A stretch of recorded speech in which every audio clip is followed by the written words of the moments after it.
Quick preview of what we believe the iPhone 7 is going to look like. So I have these dummies here. These actually came from Danny Winget, also known as Super Scientific. So these are widely available as design studies for case manufacturers and that sort of thing.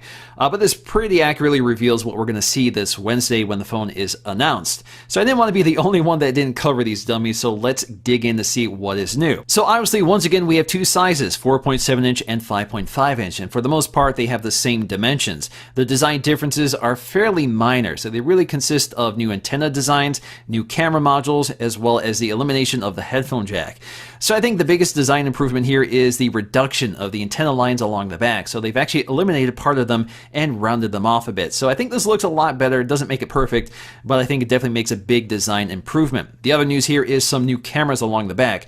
In terms of specs, we're expecting 12 megapixels, at least for the 4.7 inch model. And as you can see, the modules themselves seem to be quite a bit larger, so that could be the design of the casing, but this could also mean that we have larger optics with a more shallow depth of field. So the rumor is that we're getting an f1.9 aperture, so we'll see if that actually comes to fruition. The other big news here is that the Plus model, if this is called the 7 Plus, will actually feature a dual camera setup, and this is likely to work somewhat similar to the Huawei system, which combines a color sensor and a luminance sensor to create better low light images and just more vivid images. The other big news here is that they've eliminated the headphone jack, and instead we have this symmetrical design. So it almost looks like we have a set of dual speakers. But we're not sure if we're actually getting a set of dual speakers. According to the diagrams, we're not actually seeing a speaker behind these outlets, so hopefully it's more than just cosmetic, because that would be kind of disappointing if there's actually nothing behind them besides one microphone. There's also a rumor that we'll also have a more flush home button, so we're going to see if that's the case, but otherwise the design on the front pretty much looks identical to the current phone. The buttons along the side are also the same, so we still have a mute switch, and the power button is also in the same location, along with the nano SIM tray. In terms of specs, we should get the new A10 processor, perhaps 2 gigs of RAM,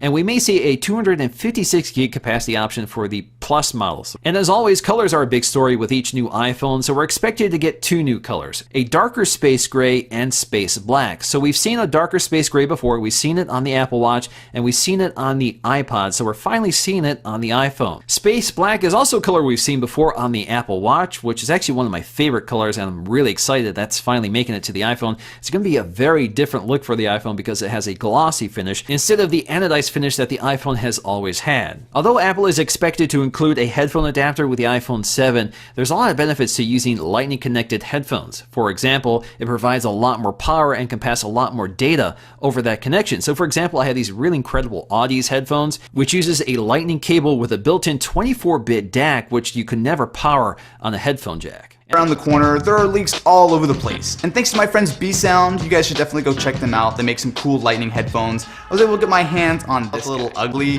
However, on the 7, it looks like they're cleaning it up a bit. Probably the most obvious difference is in the camera. So while the 6 and 6S added a camera hump, which is actually fairly small, the 7 has a much larger camera. So for comparison, if we measure the iPhone 6S, we get a thickness of 6.9 millimeters. However, if we jump over to the camera hump, it's actually before. When they went from the 5 to the 5S, while it was still an 8 megapixel camera, the sensor itself was bigger, which meant that each individual pixel could pull in more light. The iPhone 7 will probably keep the same 12 megapixel resolution. However, if you